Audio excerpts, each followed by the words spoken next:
Selamat pagi semuanya. Assalamualaikum warahmatullahi wabarakatuh. Bagaimana kabar kalian hari ini? Semoga kalian selalu dalam keadaan sehat walafiat, selalu dalam lindungan Allah, dan selalu semangat menjalani hari-hari di masa PPKM.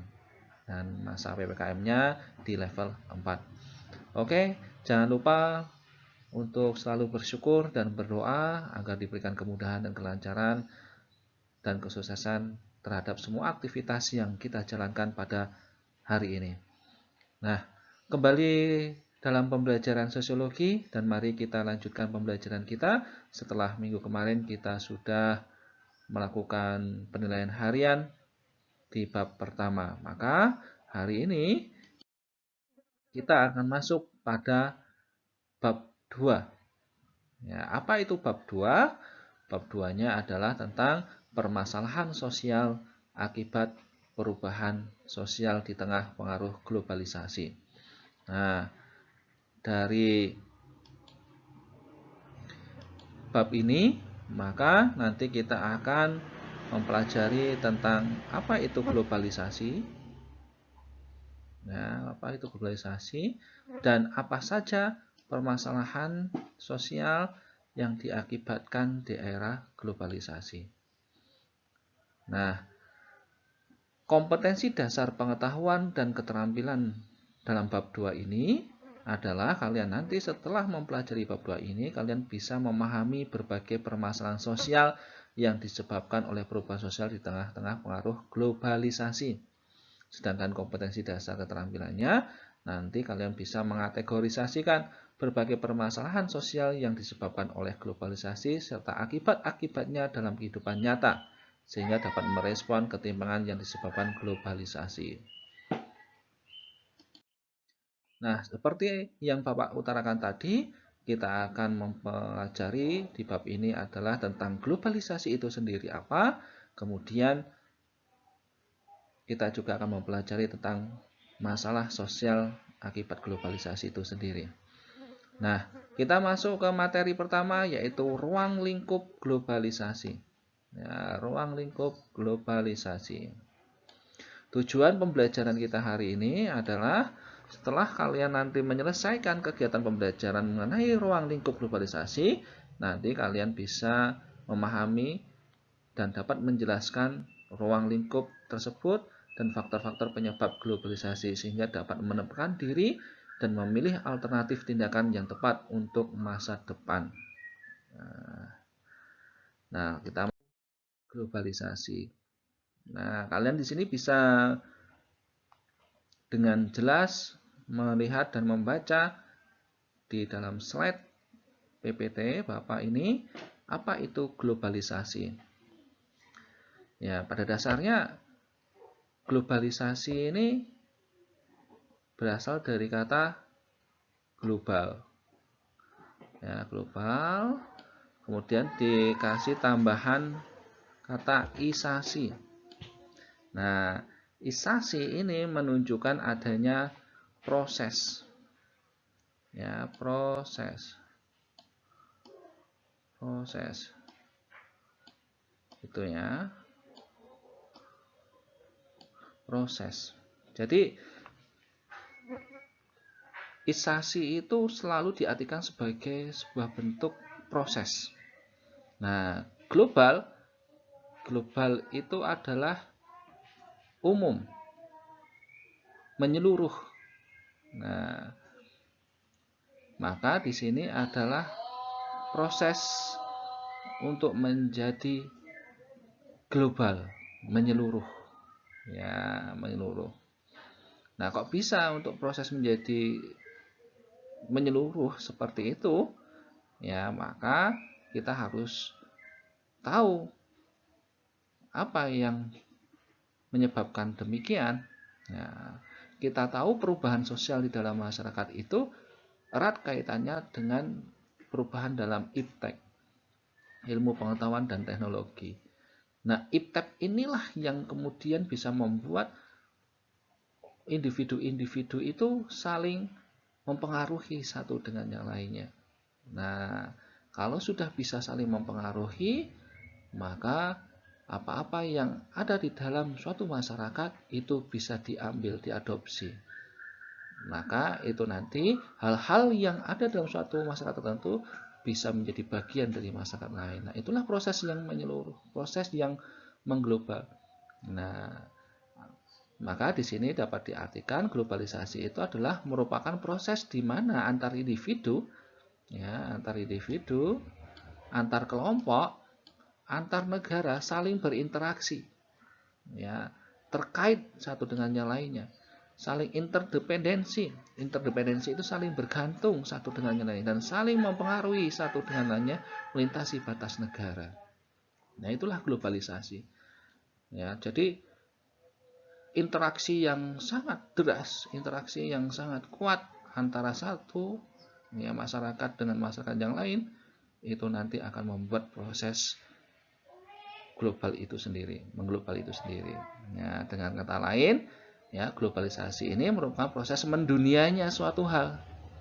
Jadi hal-hal yang awalnya pada suatu tatanan lokal itu bisa menjadi menginternasional, mengglobal, mendunia. Ya, proses mendunianya suatu hal sehingga batas antara negara menjadi hilang. Ya, globalisasi didukung oleh beberapa faktor. Ya, seperti apa faktor yang mendukung adanya proses globalisasi ini? Ya, karena adanya teknologi, transportasi, ilmu pengetahuan, telekomunikasi dan sebagainya yang kemudian berpengaruh pada perubahan sebagai aspek kehidupan dalam masyarakat. Jadi karena gencarnya komunikasi, transportasi dan lain sebagainya itu di era globalisasi ini seakan-akan memudarnya batas suatu teritorial negara. Nah, misalnya Indonesia berbatasan sebelah utara Malaysia, sebelah timur Papua New Guinea, sebelah selatan Australia. Nah, hal-hal yang semacam itu di era globalisasi itu seakan-akan memudar. Kok bisa? Ya karena orang bisa berkomunikasi dengan siapapun, dimanapun, melintasi batas-batas yang real, teritorial semacam itu. Ya, dengan teknologi komunikasi, orang Indonesia bisa dengan cepat dan langsung berkomunikasi dengan orang luar negeri. Nah, mudahnya hubungan tersebutlah yang memudarkan batas-batas antar wilayah suatu negara. Nah, itulah globalisasi. Hal-hal yang sifatnya mungkin khusus kemudian bisa dipakai oleh seluruh masyarakat dunia, itu adalah proses globalisasi. Itu nggih. Oke.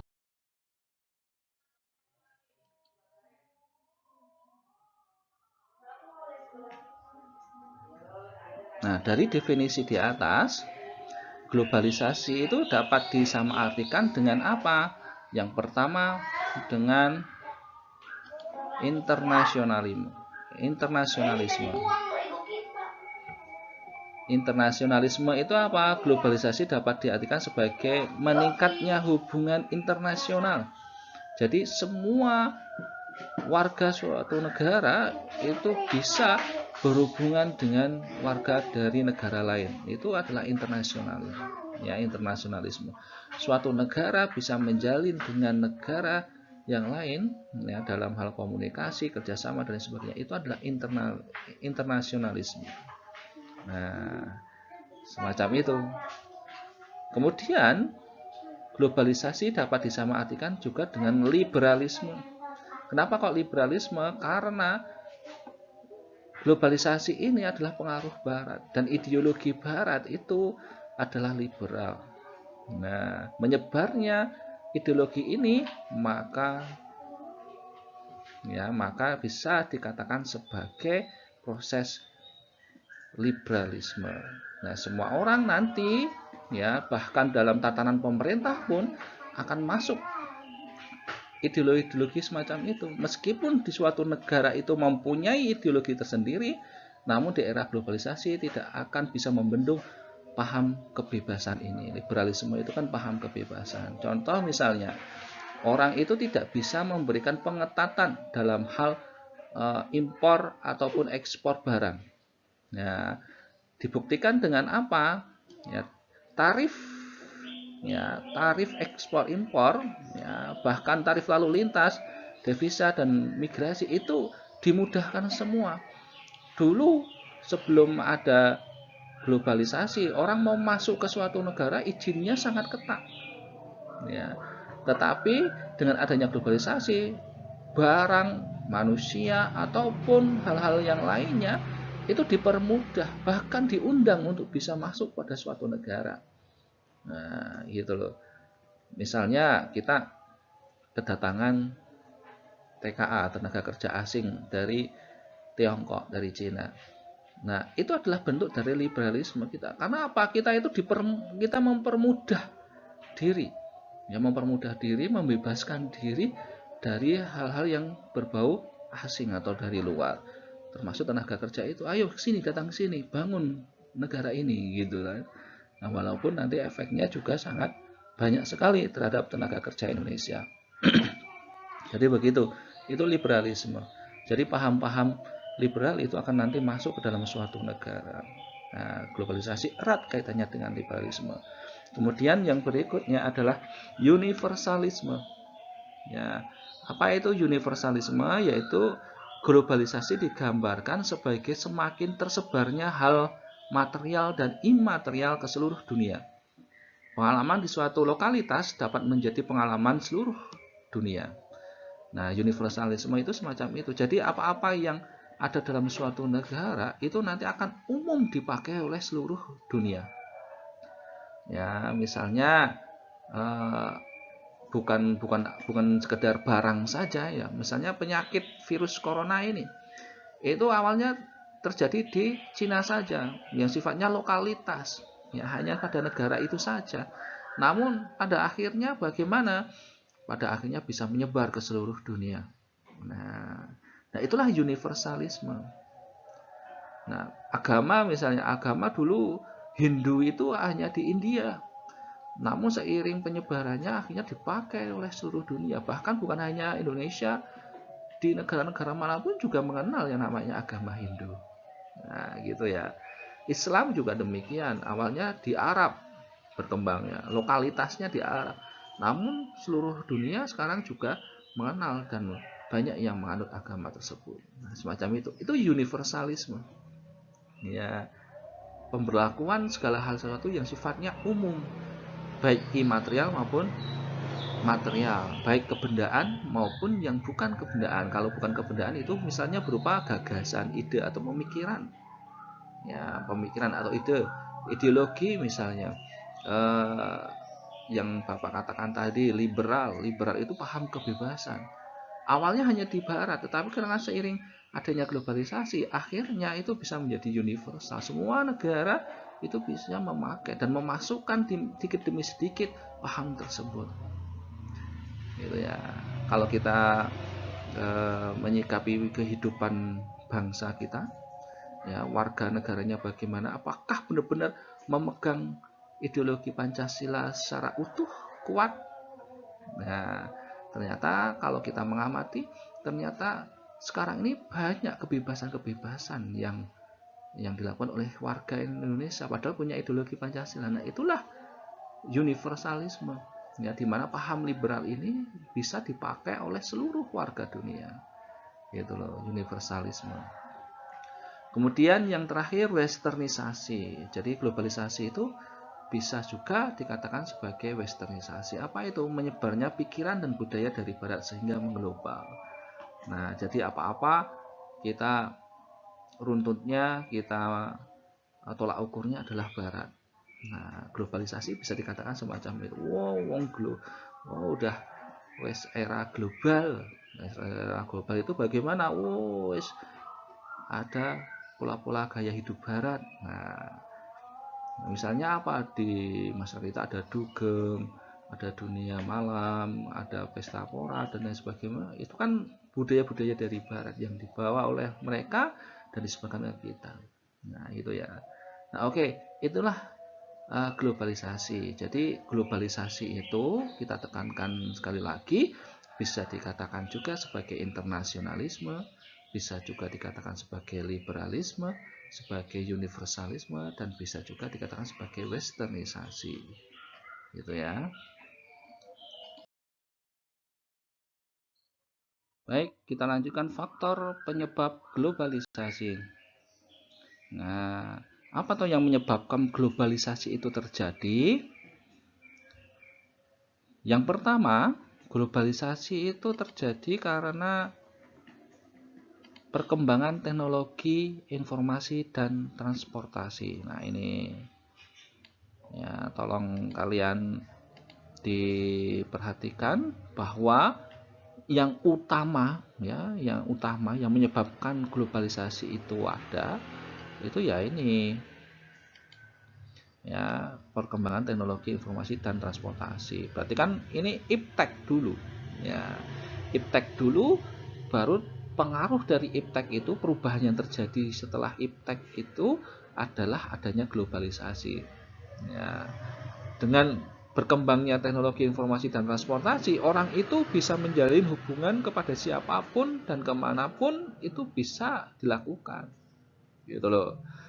Nah, dengan cepat mereka bisa melakukan hubungan ya, dan bisa juga melakukan perpindahan posisi tempat ya, karena transportasi yang modern.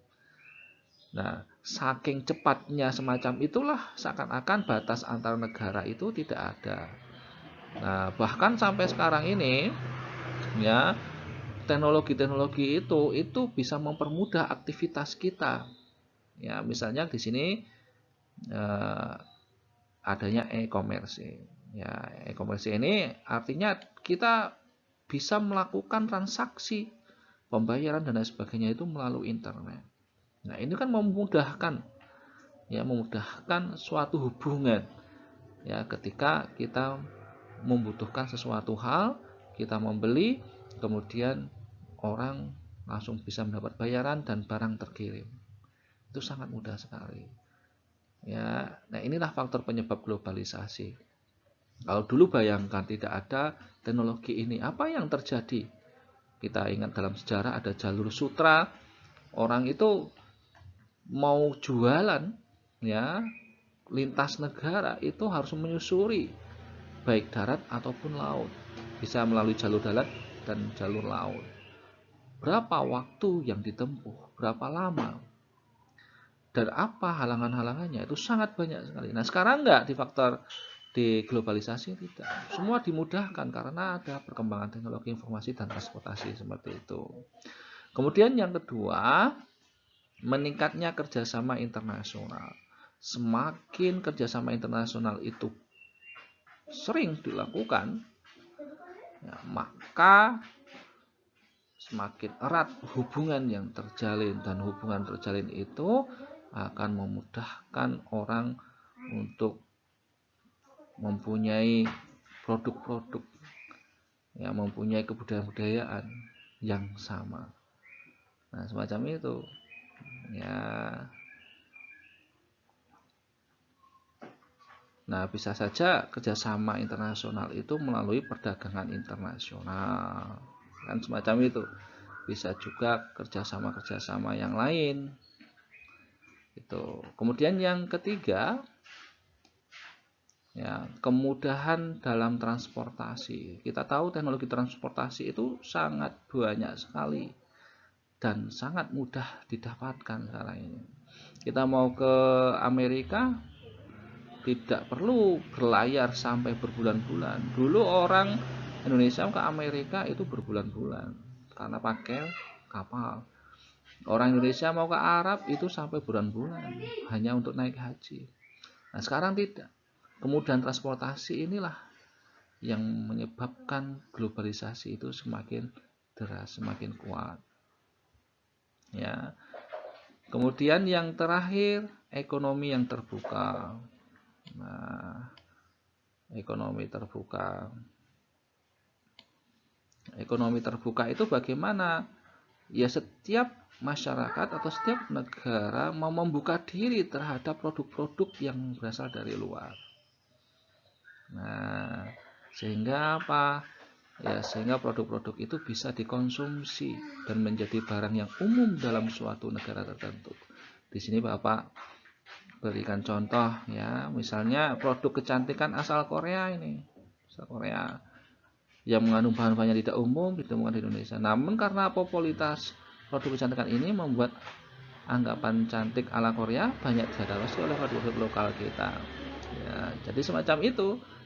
Ya, jadi proses mengglobalnya itu yang pertama karena teknologi informasi dan transportasi.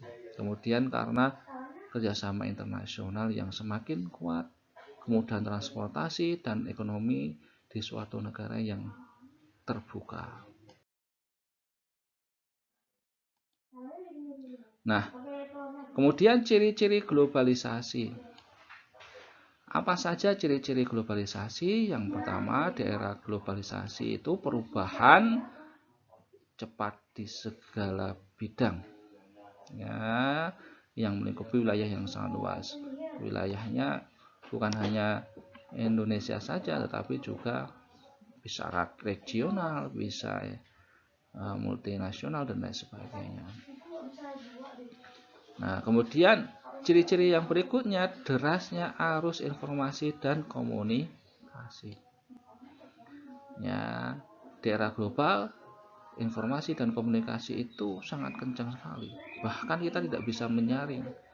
Ya, misalnya antara hoax dan fakta itu susah untuk dibedakan. Nah, ini karena banyak sekali pemberitaan-pemberitaan di era globalisasi. Informasi-informasi itu sangat kuat.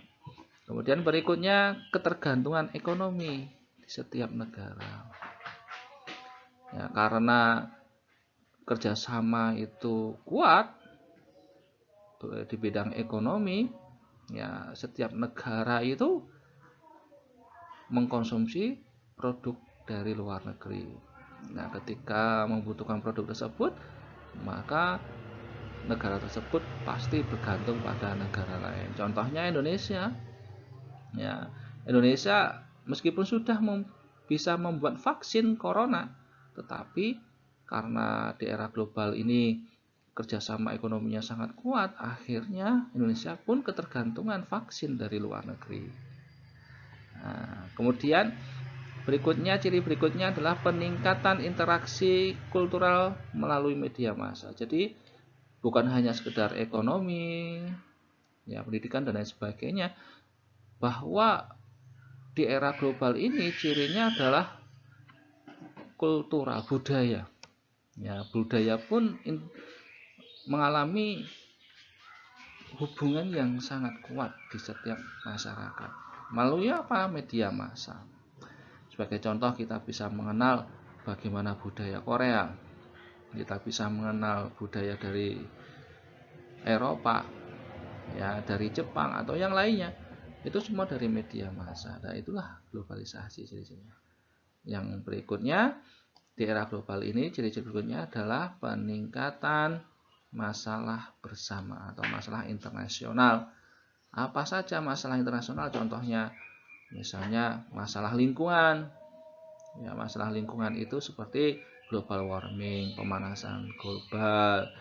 Ya, diberitakan minggu-minggu yang lalu diberitakan setelah ancaman corona ada ancaman yang lebih bahaya yang dihadapi oleh masyarakat internasional. Apa? Yaitu pemanasan global, di mana ditemukan di kutub sana sudah banyak yang meleleh.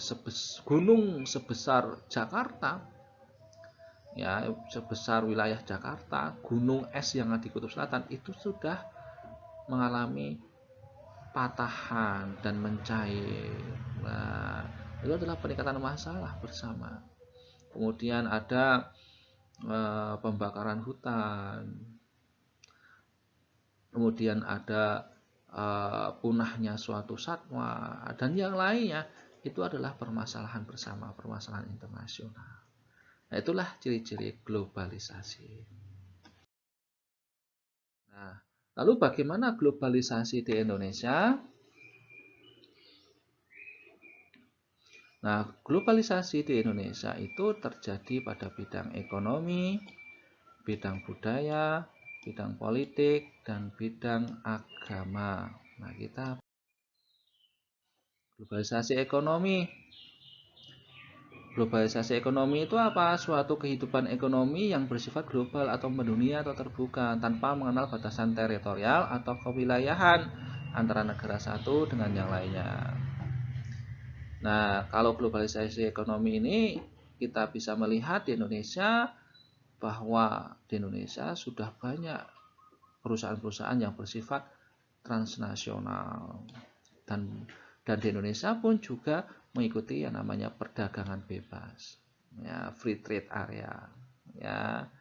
Bahkan di ASEAN sendiri aja sudah memasuki, ya, AFTA itu ya, Asia Free Trade Area semacam itu. Kita ikut semacam itu. Ini globalisasi dalam bidang ekonomi. Nah,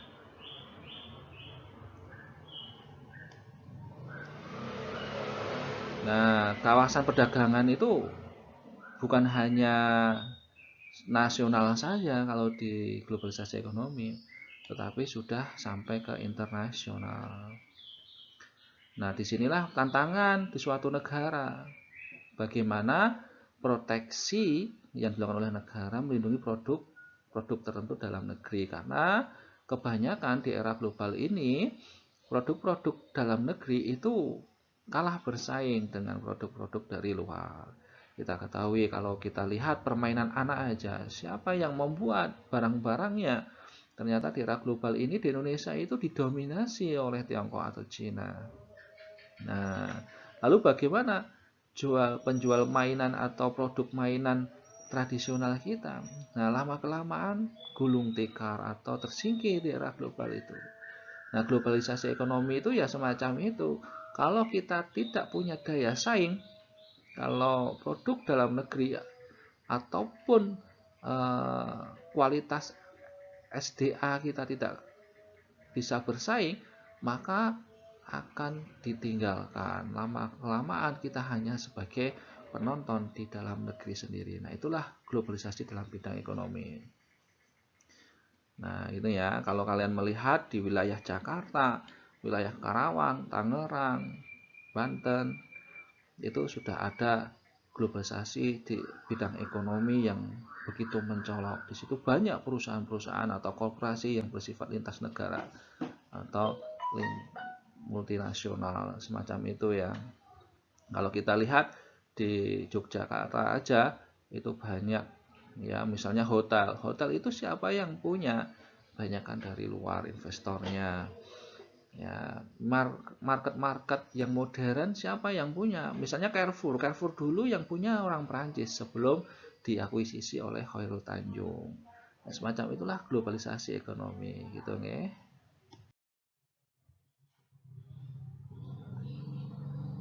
Nah, berikutnya adalah globalisasi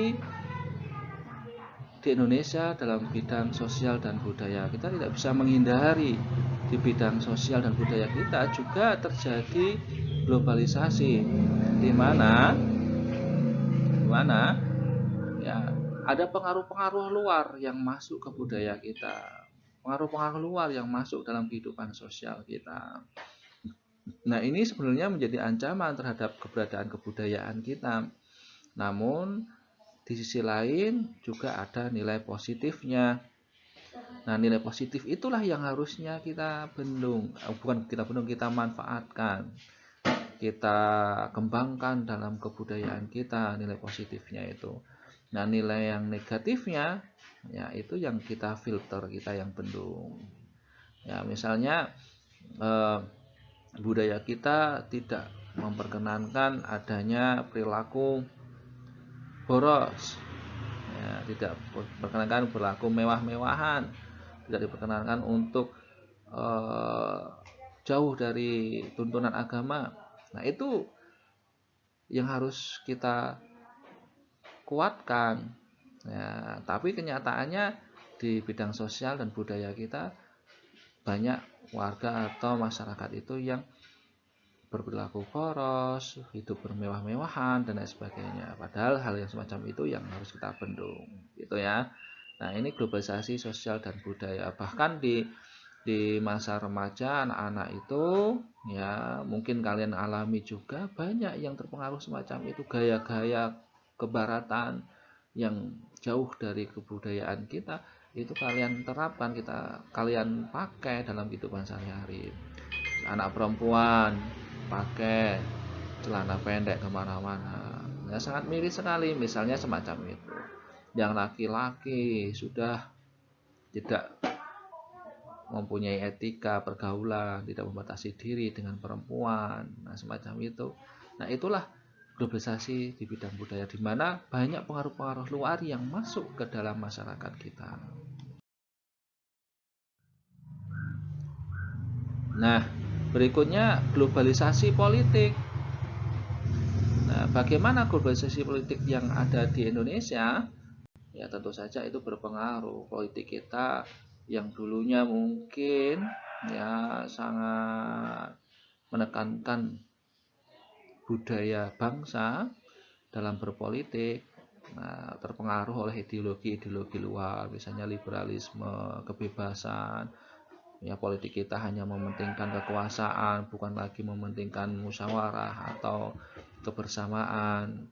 Nah, tapi di sisi lain, globalisasi dalam bidang politik, Indonesia juga menjalin kerjasama dengan negara-negara tetangga, misalnya ASEAN, ya misalnya juga dengan negara-negara yang sangat jauh sana juga menjalin kerjasama di dalam badan PBB dan lain sebagainya. Itulah globalisasi politik. Nah, lalu bagaimana globalisasi ilmu pengetahuan di Indonesia? Ilmu pengetahuan itu sangat maju pesat dan itu adalah pengaruh dari globalisasi yang ada di masyarakat kita. Nah, orang dengan gampangnya mencari informasi tentang pendidikan misalnya, mereka bisa mengenyam pendidikan di luar negeri. Di luar negeri mendapat ilmu pengetahuan. Setelah pulang dari luar negeri balik ke tanah air, mereka bisa menyalurkan ilmu mereka, transfer of value dan knowledge ya ke masyarakat Indonesia. Namun di sisi lain, mereka yang belajar di luar negeri juga mempunyai paham-paham yang mungkin mengikuti paham negara yang tempat mereka belajar. Nah, di sisi lain semacam itu. Sehingga pengaruh-pengaruh misalnya tentang liberalisme dan yang lainnya itu sangat kuat di dalam globalisasi ilmu pengetahuan. Maka tidak heran ilmu pengetahuan itu kemudian dikembangkan secara sekuler. Sekuler itu dipisahkan dengan agama gitu. Nah, globalisasi ilmu pengetahuan di Indonesia semacam itu. Sekarang sudah banyak pernyataan-pernyataan dari politisi atau dari pimpinan atau dari pejabat-pejabat bahwa kita harus memisahkan antara agama dengan ilmu pengetahuan, kemudian antara politik dengan budaya, antara politik dengan agama dan lain sebagainya. Nah, semacam itu. Bahkan ada wacana pendidikan agama itu tidak boleh diajarkan di dalam sekolah. Nah, semacam itu. Nah, itulah globalisasi ilmu pengetahuan. Namun, wacana-wacana yang semacam itu tidak pernah terjadi di Indonesia. Karena Indonesia masih kuat filternya. Yang jelas, globalisasi ilmu pengetahuan ini bisa terlihat dari warga atau masyarakat yang mengenyam pendidikan di luar negeri, yang kemudian memberikan transfer pengetahuan dan membawa teknologi ke Indonesia semacam itu.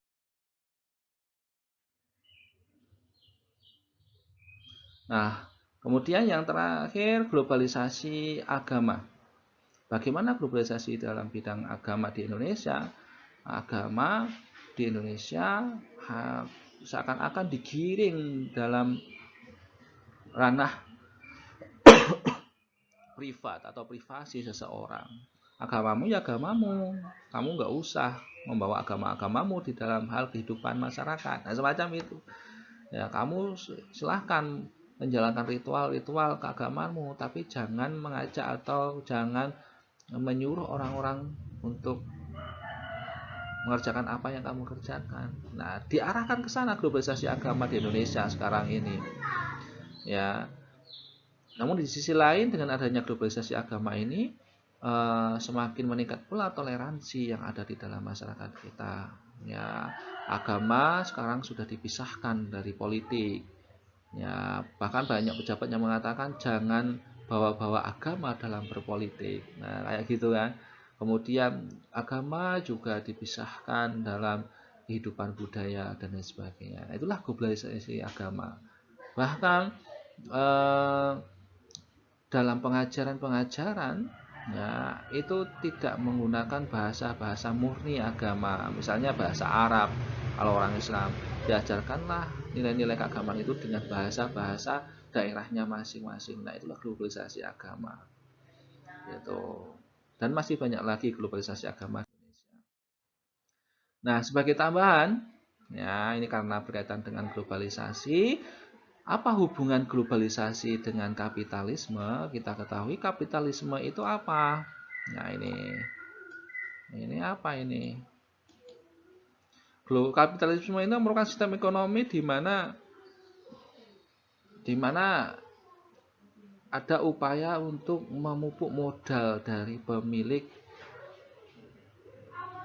kekayaan, ya, dari pemilik usaha. Ya, jadi kapitalisme ini merupakan sistem ekonomi di mana perdagangan, industri, dan alat-alat produksi digantikan oleh pemilik-pemilik swasta dengan tujuan memperoleh keuntungan dalam ekonomi pasar. Jadi tujuan dari kapital itu adalah untuk memperoleh keuntungan. Jadi pemilik modal itu menanam modal sebanyak-banyaknya, memproduksi barang sebanyak-banyaknya untuk apa? Untuk ekonomi pasar mereka dan untuk mendapatkan keuntungan. Nah, keuntungan. Jadi titik beratnya pada keuntungan. Jadi untuk melipat gandakan modal mereka. Kalau bisa prinsip ekonomi kan diterapkan, modal sedikit tapi untungnya banyak. Nah, semacam itu. Itulah kapitalisme. Nah, dalam usaha mengembangkan keuntungan, biasanya orang yang mempunyai paham kapitalisme itu akan mengembangkan usaha. Mereka akan membuat investasi. Mereka akan menanamkan investasi kemana-mana. Ya, untuk apa? Untuk memproduksi massal. Misalnya pabrik Yamaha atau pabrik motor Honda atau yang lainnya. Dulunya hanya di Jepang. Tetapi karena ada paham kapitalisme ini, akhirnya mereka mendekatkan perusahaan dengan konsumen. Tujuannya apa? Ya, dapat keuntungan, biar dapat keuntungan besar. Di mana mereka membuka usaha, ada di Thailand, di Vietnam, di Indonesia, Malaysia, dan lain sebagainya. Setiap negara mereka tanam usaha. Nah, itulah kapitalisme. Nah, dengan prinsip kapitalisme ini tentu saja tenaga kerja yang ada itu hendaknya dibayar dengan semurah-murahnya. Ya, maka tidak heran buruh itu selalu memprotes kebijakan pemerintah dan para pemilik usaha. Kenapa kok buruh tidak pernah ditingkatkan kesejahteraannya? Ya, setiap 1 Mei itu selalu diperingati Hari Buruh dan mereka demo untuk menuntut kesejahteraan. Karena apa? Adanya kapitalisme ini. Ya, perusahaan-perusahaan besar itu sering mengeksploitasi para buruh. Ya, karena prinsipnya kapitalisme adalah keuntungan masa bodoh dengan tenaga kerja, masa bodoh dengan sumber daya manusia yang ada di perusahaan. Yang penting mereka punya tenaga, mereka punya pemikiran yang maksimal, ya, kemudian bisa mengembangkan dan menguntungkan perusahaan. Itulah kapitalisme. Di era global semakin tumbuh semacam itu. Kalau kita mempunyai modal dan kita ingin menanamkan usaha kemana-mana, berarti kita sudah memasuki era kapitalisme di era global.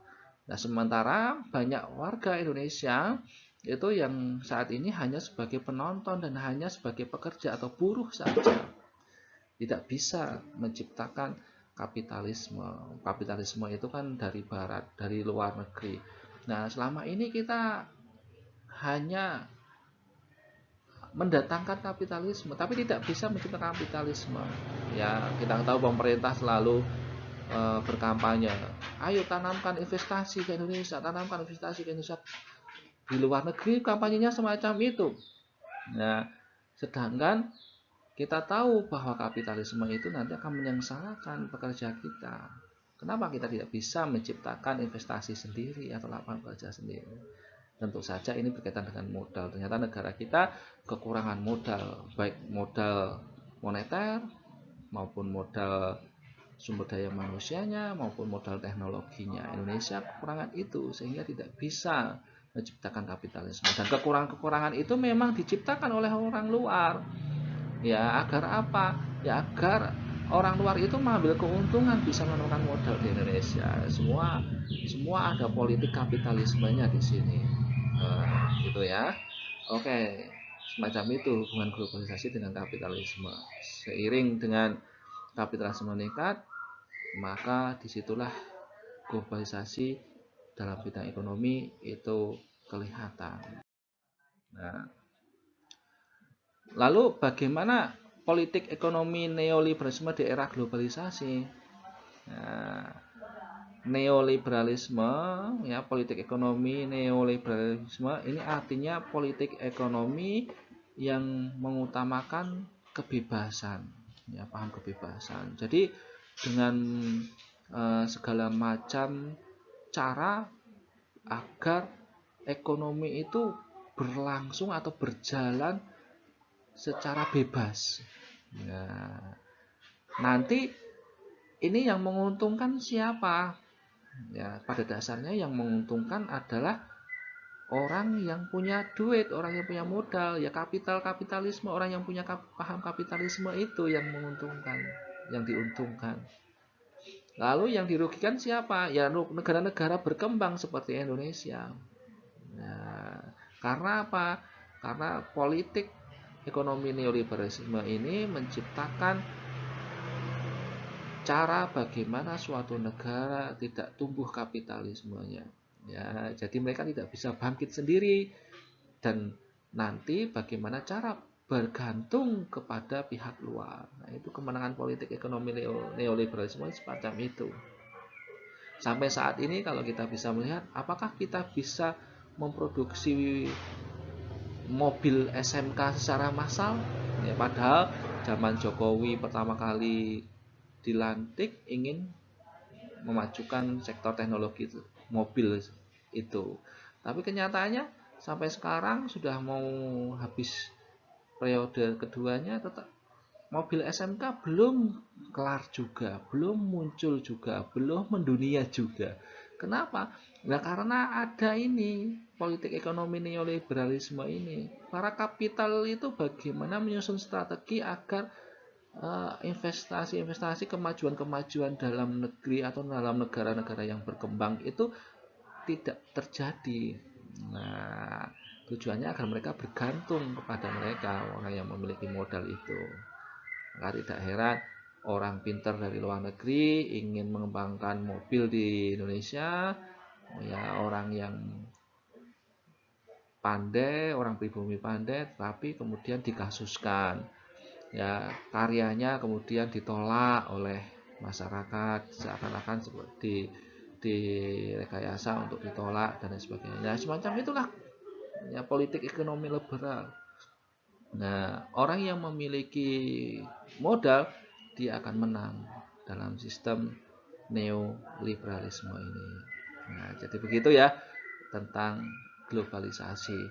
Jadi globalisasi bisa kita katakan bahwa itu adalah proses mendunia, ya, pada suatu hal-hal yang ada dalam masyarakat kita.